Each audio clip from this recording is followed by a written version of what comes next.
America. You said earlier the potential for a golden era. We'll see about how factually that works out.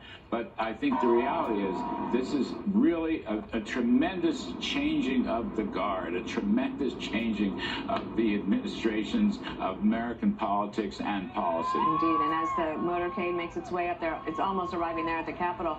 What's interesting, Trey, is that you have so many different audiences for one speech. You have your voters, the ones who voted for you and campaigned for you. You have Congress, who is going to be listening very closely. You have our adversaries, enemies. We have our allies across the world. You have the military. They're going to want to know. It's a very interesting speech to put together. Yeah, I was talking to John Thune this morning, and it struck me he has a larger majority than Mike Johnson. So if the president has to pick a constituency to talk to, it should be House Republicans.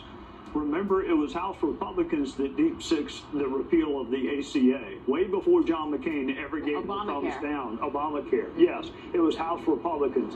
So you got Thomas Massey, who's in a category by himself. It's a thin majority. If I'm the president, I say we have 2 years. I don't want to be bottled up or bottled down by your internecine fights in the House. That's my audience this morning, is them. He's got 2 years, Dana, to implement an agenda. You could argue a mandate.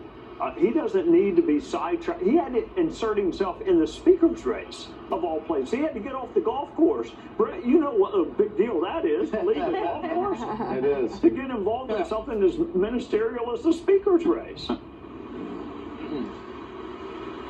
As we get closer to the moment, you can see these fences in the background. Some of that is a result of January 6th. Some of it's a result of just general security here for the inaugural in Washington, D.C. But if you're in the center part of the city, you can't go anywhere without bumping into one of these fences or hitting a concrete barrier. I mean, it's really everywhere as they take a right-hand turn and will enter the east steps of the Capitol there. Martha, a moment ago in